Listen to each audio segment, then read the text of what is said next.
He's just not a winning player. That guy's a winner. As cliche as those phrases are in sports, if you really pay attention, you can see these traits very early. A lot of you have kids, go to youth games, nieces, nephews, go to a youth basketball game, 9, 10-year-olds. If you pay enough attention and you watch enough games, you'll start to notice that some kids, they're not happy when they win. They're only happy when they win on their terms, when they score, when they get the opportunity, right? And we know that that carries all the way up to the pro level. Not a winner doesn't necessarily mean they can't win. Certainly doesn't mean talent. It just means, again, they only want to win on their terms. Otherwise, they're not happy. When it comes to being a fan, I encourage you to be a winner. Be about winning. And what I mean by that is, in today's social media world, hot takes, sports takes, people living on Twitter, I think a lot of people would rather be right about something and lose than be wrong about something and win, right? And again, I think a lot of this has to do with social media. 20, 30 years ago, it was a lot easier to go back to work, go back to school, and even if you were having an argument about something, hey, ultimately we won, right? It's easier to just keep it real. But on social media, once someone draws a line or has a take or feels a way about a player, then that's the agenda, regardless of the results. This Brandin Podziemski thing has gotten out of hand. It's gotten out of hand.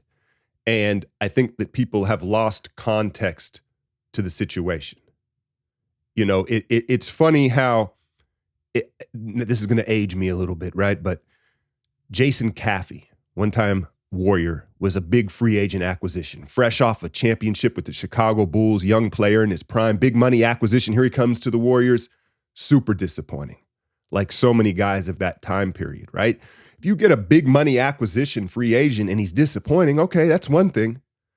We're talking about the 19th pick, 1/3 of the year through his second season. I get it.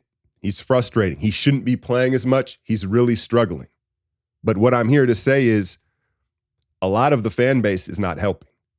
It's not helping. And I think that that's what Draymond was alluding to a few weeks ago. And then he kind of caught himself and kind of flipped it to the media.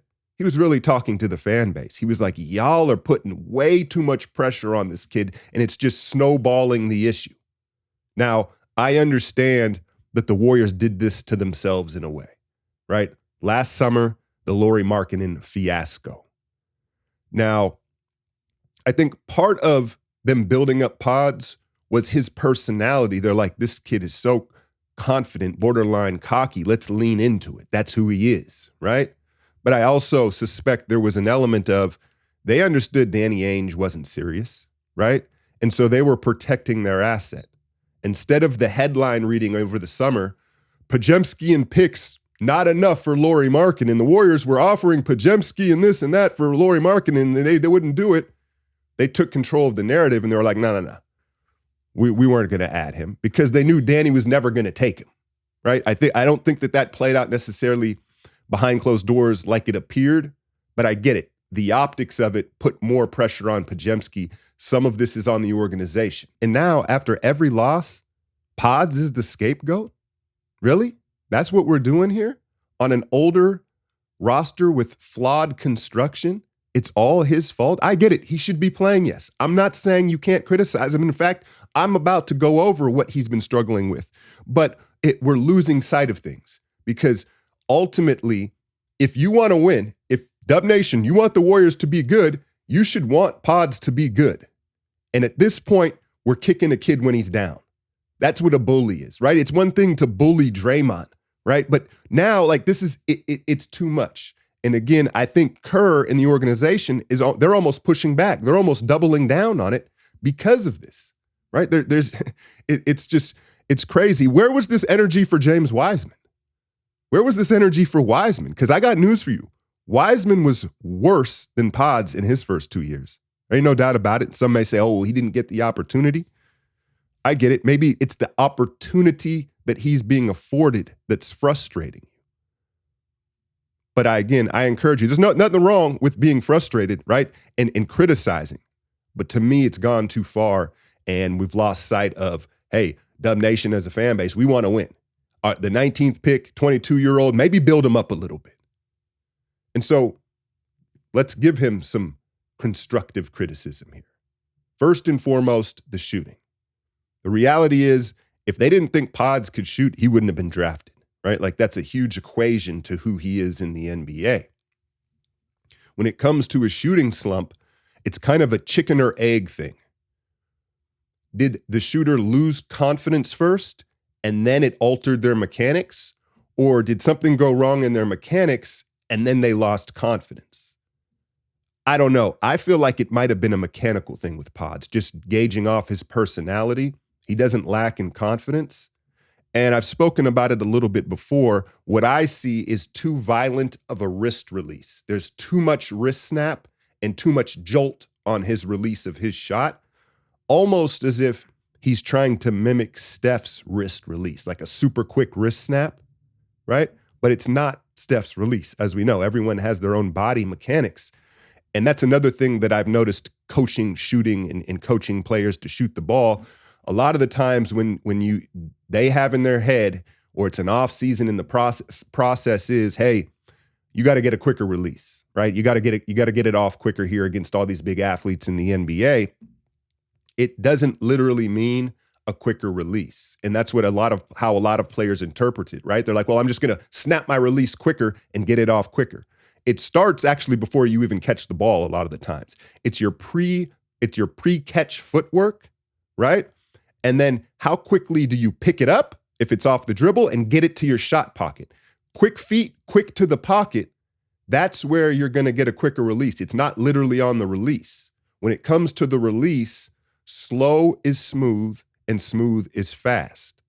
And so that's what I would say with Pods' shot is, I would like to see it get a little more elbow involved. It's just all wrist.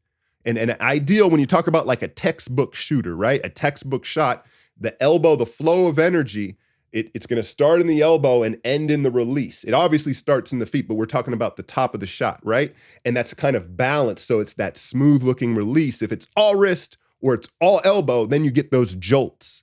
And that's what I'm seeing mechanically from Pods with his shot. Slow is smooth, smooth is fast at the top of the release. You want it to be quicker, get it to your shot pocket quicker. Have quicker feet to get squared up into your shot. That's where you're going to cut the milliseconds off getting into your shot. Now, defensively, believe it or not, if you actually watch the tape, he's been better than both Kuminga and Moody defensively.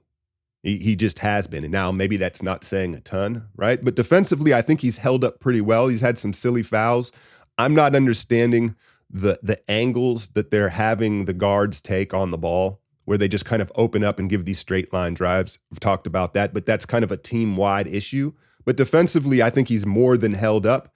The other critique that I would have offensively is his instinct on the catch is to immediately dribble the ball because he's had the ball in his hands his whole life, right? Cool, but sometimes that takes away the window for the quick pass. It happened the other night against Dallas. I think it was GP2 was like in the dunker spot, and Pods caught it and he put it down. And by the time he took a dribble and got his head up, that window was gone.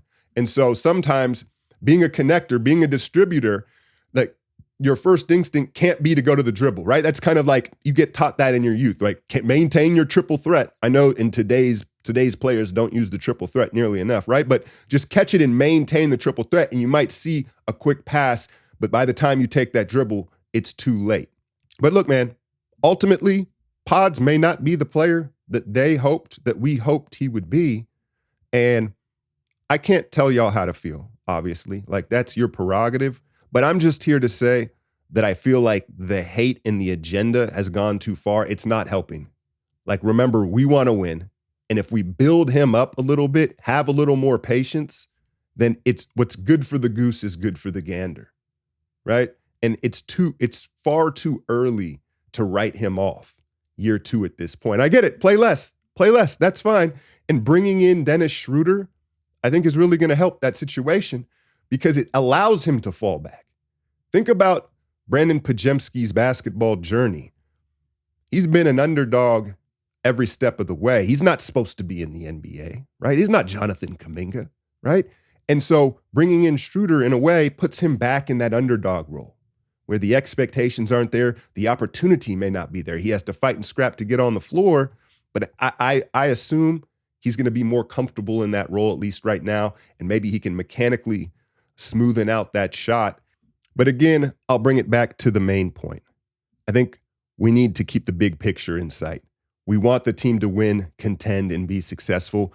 And some of you may say, hey, in order to do that, we can't have Pods playing. Okay, fine. But understand that it's gotten to a level here, I think, on social media and amongst the fan base where we're literally hurting our young players' chances of helping the team. Hit that like, share, and subscribe. I'm out, y'all.